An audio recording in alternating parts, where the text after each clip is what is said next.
Our second topic of the podcast is about the recent strikes in, the Hollywood world, including SAG Screen Actors Guild as well as the Writers Guild, choosing to strike. And there's a couple of reasons, across the board, but specifically in the tech ecosystem, there is one that's, well, a couple that are very kind of interesting in conversations that we had in the past. One of them is the introduction of quote unquote AI, these new, transformer models, these machine learning models like ChatGPT. We've talked about them a bit on the podcast, but there have been concerns about how these could potentially take jobs. And we've had this conversation before around a bunch of different types of jobs, but specifically here, there's this idea that, okay, if you're a writer and you write a show, especially something that's pretty procedural, something that comes out every week, like a sitcom or something like that. You set the groundwork of what this show is, and then all of a sudden, because the show has existed for, a year, maybe there's 20 episodes or 30 episodes already existing of it, you can then go to put all that information into a machine learning model, an AI model, and say, hey, generate the next 20 episodes, the next season of the show for me based on what has already been done. And I think something like that can be a little bit concerning to something like a writer, where they feel like, well, now our jobs could potentially be at risk and we're not going to get paid for the work that we've done in the past. And similar things with actors, right? If you're an actor and you're playing a role, all of a sudden, maybe they can take your likeness and, have someone who's lesser paid do that role for you, or even no one at all, and kind of just have them be this computer generated model, but can look the part, while the actual person who embodied that character or created that character, mannerisms through their acting style and stuff like that, can all of a sudden replace them, and all of a sudden they're not getting paid. And this is kind of interesting because it's one of those things where I don't think we're at the point yet. There have been conversations in the past about having fully computer generated actors in live action. We have even seen things like The Lion King, which, the remake of that movie was considered live action, despite the fact that there were no live people in it whatsoever. Obviously, it's a movie about animals, so that's a little different, but it is a movie that was considered live action for some reason, even though there was nothing live about it. And you can very easily see how something like that could be taken into, well, hey, Marvel's going to do the next movie with Thor. Why do we need someone actually playing that role when we could just have a computer embody what we think Thor should look like and have that going forward? And this also comes into a little bit of a recent Marvel project, which was Marvel's Secret Invasion. And the interesting thing about that is that they used an AI model to generate the opening of that show. And it's kind of strange, right? Because if anyone's watched these shows before, the openings or the opening credits, sometimes they were put at the end of the show, but these kind of credit sequences were always really kind of cool and interesting and kind of set the tone for what the show was going to be. But at this point, it wasn't, artists and, composers and, the showrunners making these kind of really cool intros. It was kind of just like, hey, we're going to work with these, once again, quote unquote, AI models, implement some stuff about what the show was about and see what comes up. And I don't think it hit with a lot of people. I think a lot of people were kind of not happy with the way that whole thing came out. And it kind of spearheaded this conversation about, okay, a lot of people probably didn't even notice that this was created by AI, didn't notice that certain people were probably not going to get paid because of the way that this was created, and how that can kind of expand out and affect more and more people over time.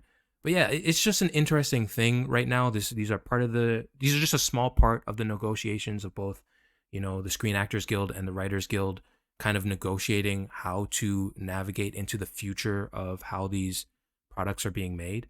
But I'm kind of curious to get your opinion on it. Do you think that these ChatGPT, Bing Chat kind of AI models will hurt writers' jobs if things just stay the same, if there isn't some rules based on, what a showrunner can do, if they can just take someone's previous work and then feed it into a a model to generate more episodes? Do you think that maybe this is just not something to worry about yet? Maybe we're another 10 years away? Or is this something that we kind of need to have the conversation about right now, maybe even in more industries than just the movie and TV industry? I think we need to worry about it now because if we wait too long, then it's almost going to be like we've gone too far to take a step backwards. Hmm. Like one interesting thing that's going on with the whole like AI generated artwork, and I can't remember his name, but there's a digital artist whose work is popular on one of the AI art generating platforms. And so a lot of people have been using his name as a prompt to get, a certain type of artwork. So it's, Interesting. I want a portrait of my dog done in the style of artist X. Hmm. And he's not okay with that because he didn't license his material to train this AI model, Yeah. this AI art generation model. So he said, no, you can't use my work for that. I didn't give this okay, and it's taken away from the value of the work that I create. So I want you to start using it. But because these AI art generation platforms are open source, I guess the art generating community has taken it upon itself to train a model based off of his work Mm. and then put that into the AI art generator themselves. Because I guess for whatever reason, his stuff is, so popular and seems to fit in the niche that they want. So even though him as the artist is saying, no, I don't want you to copy my art, the community is saying, we don't care what you think. This is our out. This is our art now. So we are just going to take it and copy it all we want. So I think if we don't do something about studios and production companies, taking, let's say, scripts of a season, of a 20 episode season, and feeding that into a large language model to then have it spit back out scripts. If we don't do something about that now, by the time it becomes an actual problem, is going to be too late. Yeah. We're not going to be able to get the toothpaste back in the tube at that point, right? So I definitely think that they should fight against it now. And I personally don't want to see scripts written by AI. I don't want to see actors being replaced by, AI generated personas of either themselves or just of random people. Right? The reason why I don't know, I feel the reason why we like things that are good is because it's difficult to make them good. Hmm. It's difficult for someone to come up with an idea. So if you just have some computer generated algorithm that's like, oh yeah, we think people will like this story and people will like that story. It doesn't have the same feeling to it. And also part of what makes things good is that there are bad things that people come up with, Yeah. right? So, hey, part of what makes Loki season 2 so good is that Secret Invasion was so bad of a show Hmm. that you can appreciate that, hey, no, someone came up with this story, someone came up with these characters, and these actors then took that and portrayed these characters in such a convincing way and in such an authentic way. But if all of that is just okay, we're going to put this into our algorithm, the AI is going to generate this performance from this general actor that we came up with that's not a real person, and then they're going to perform the lines in this way, but it's like it won't be able to capture what an actual human can do and what an actual human can come up with. Because even so many of the times when you look at these performances, it's like, yeah, that wasn't really in the script, but then the actor kind of had a feeling and they Yeah. went with this feeling that they had, and it turned out great. Like Leonardo DiCaprio wasn't supposed to smash his hand on the glass, but he did, and then he cut his hand open and he just kept on acting through it. And the AI isn't going to be able to come up with those sort of mistakes that turn into artwork, because it's just going to be, okay, this is what's in the programmed script and everything's going to go exactly as planned. And yeah, it's not the same sort of art. Like, I guess you could call it art in a way. I wouldn't call it art. I could see how some people would, but yeah, I think this strike should happen. It should be happening. And I think that there need to be rules against either replacing writers or directors or actors or even background actors with jobs. Yeah. Like, yeah, I think this really, I really do think this should happen.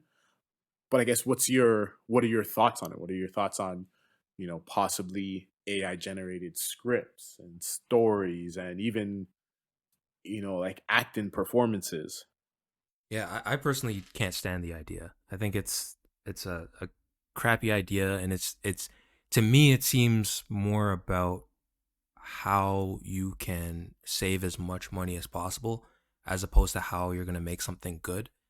And I think there's a way to do both. I think you can make good movies and TV shows that don't have huge budgets, but I think right now a lot of these large studios like Disney, like Marvel and stuff like that, they're kind of thinking of, well, we have a certain look that we want to keep, and a certain style. So instead of getting creative about how to make that style a little bit cheaper or a little bit more intriguing without having to do like big CG and big special effects, let's just find a way to pay actors less or pay writers less, which to me is like the wrong way to think about a lot of these things. But you definitely brought up a good point, right? It can also be a way of gatekeeping new actors and new writers into kind of like the world of film and TV, because what happens if you got your start on a commercial or as a background actor, but all of a sudden they can just generate you know these a restaurant background where people are eating, just you type in a prompt and all of a sudden you get a short video of that. So you have your actors acting in the foreground, and then all of a sudden there's just computer generated people all in the background, and really you don't have to ever pay a background actor ever again. I don't think that's necessarily a good thing. And honestly, sometimes even the mistakes in those situations are a good thing, because you see a background actor doing something stupid and you get a little chuckle out of it, where as there's actual humans doing, like, pretending they're eating or pretending they're looking at a plane crash into the highway or something like that. It's kind of a cool thing to see, as opposed to, oh, if it's just something generated by a computer, it can feel maybe a little bit placeholder. um but then this also brings into the question, because at the end of the day this all comes down to money. What does it mean then? Like, is it worth it to say, okay, we can't use these tools the way that we want to decrease the cost, so therefore a lot of these shows or a lot of these movies just don't get made in the first place? Because another part of these strikes are about residual pay from things like streaming services. And we've talked about Netflix and especially Disney Plus and Netflix in the past.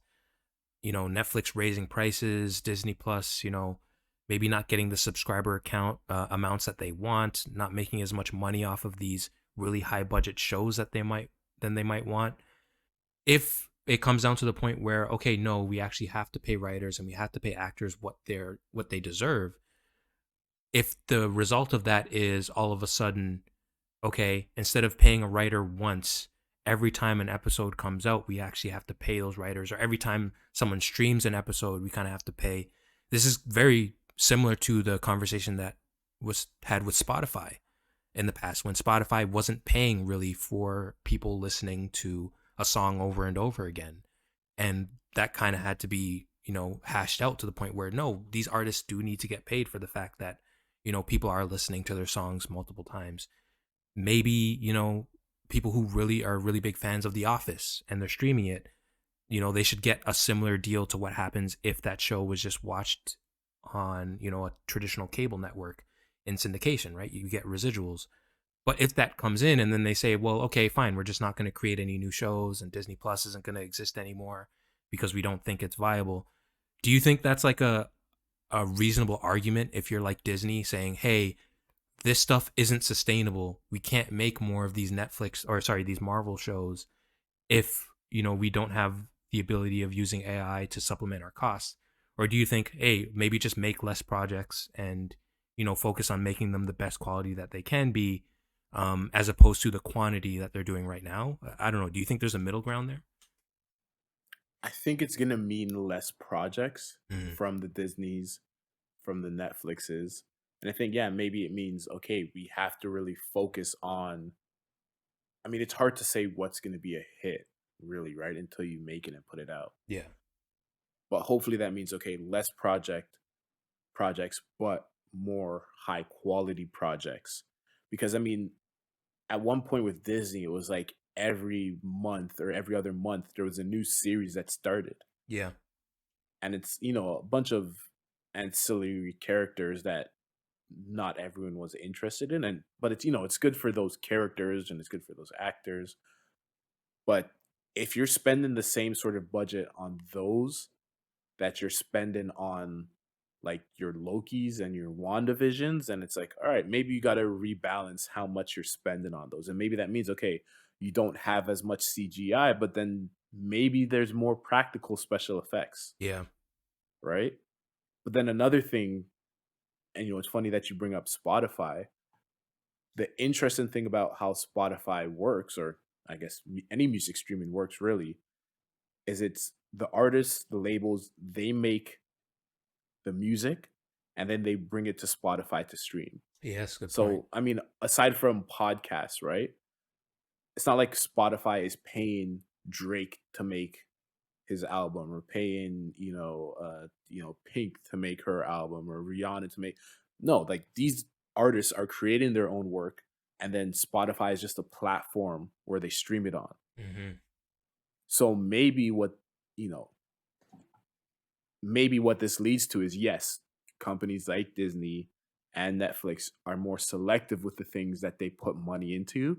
But maybe that also means that, hey, this opens up the market for more independent films or Hmm. more independent shows or even just more licensing deals too.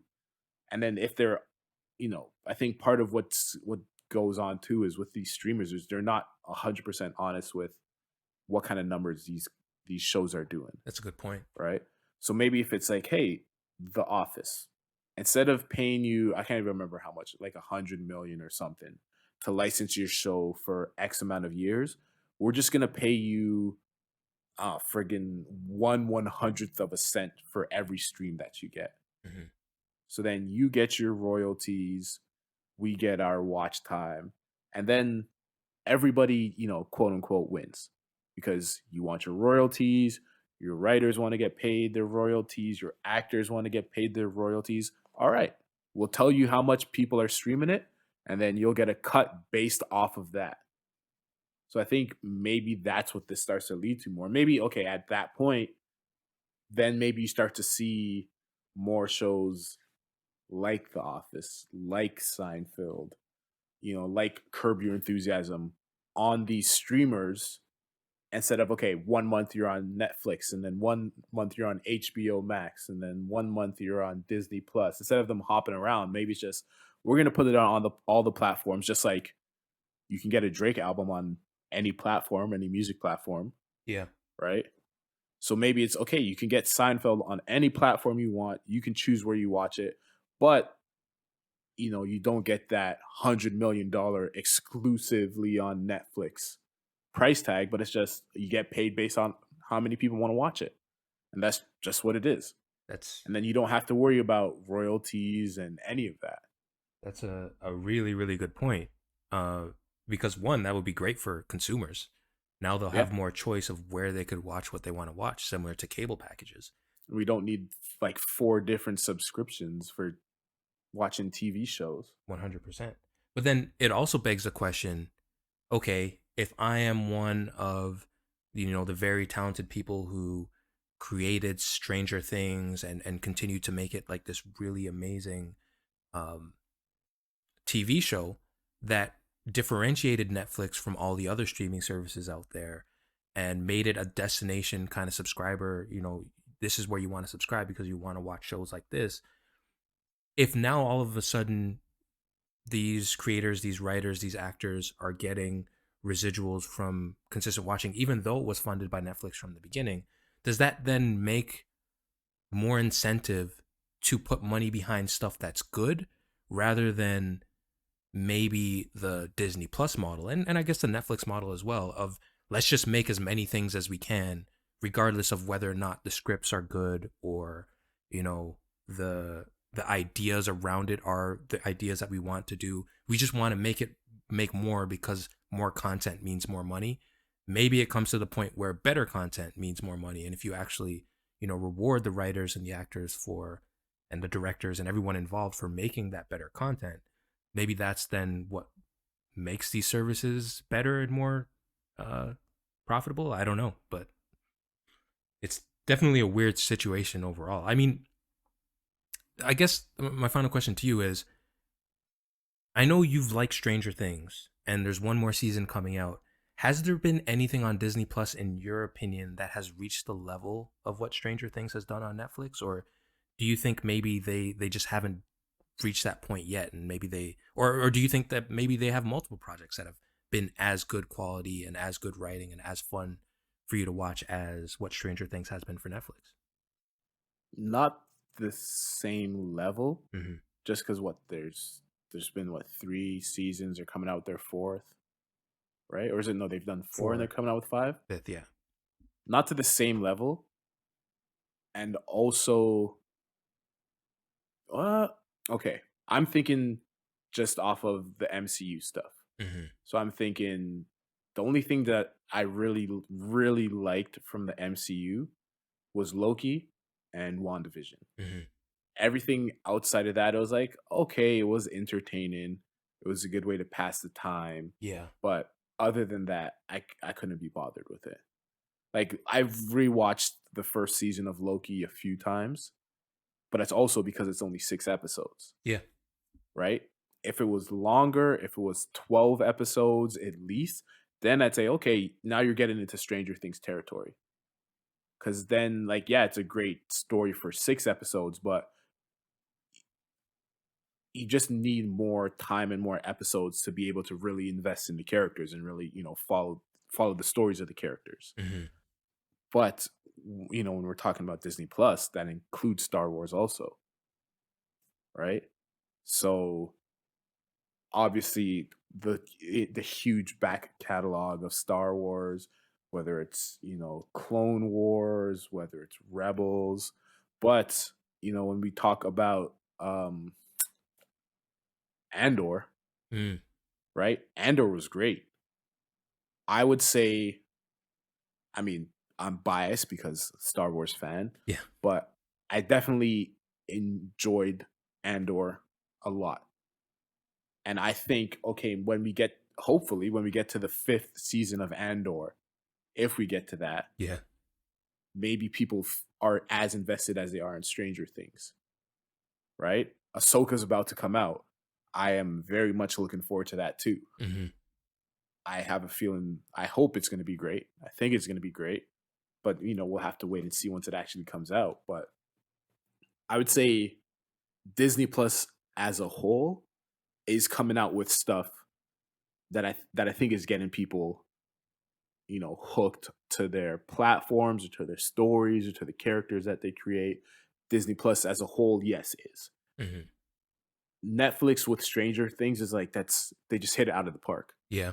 Like, there's nothing else to say about that. Like, that is an amazing show. It's an amazing series. It's an amazing concept.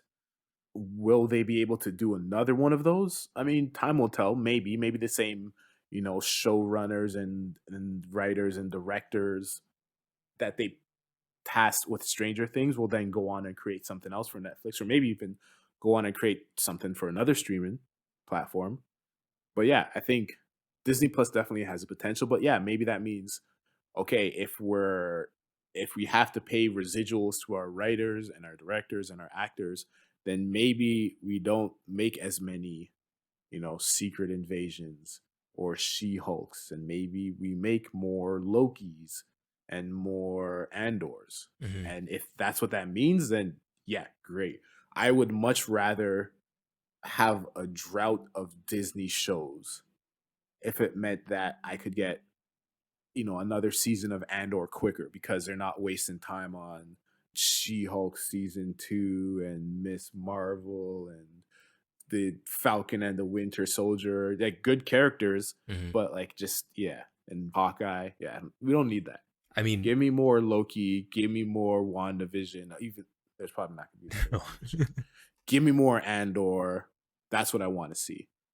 I mean, as painful as it is for me to say, as someone who really loved Miss Marvel and loved She-Hulk, I kind of agree with you. It's one of those things where quality is more important than quantity. And, maybe we don't get a Miss Marvel and we don't get a She-Hulk, which makes me sad, but also maybe we don't get a Secret Invasion, which not that sad about if we don't get that. So, yeah, I think you're right. There's definitely a lot of conversations around AI and residuals, especially in the world of streaming services and about making things as cheap as possible that need to be happening. And that's why these strikes are happening right now. Hopefully by time, we hear there's a resolution, hopefully it's soon so people can get back to work, but also hopefully it's something that's really beneficial to the people who are making these projects, like Stranger Things, that are really like, capturing an entire millions and millions of people to sign up for, to pay $20 every month to watch it. Like that's kind of crazy when you think about it, of like, there's millions and millions of people signing up just to watch something like that, just to watch something like House of the Dragon and Game of Thrones and stuff like that. They should probably be rewarded as opposed to, just random content that's there for no reason, which is probably what you would get if you're using an AI model. Probably, yeah.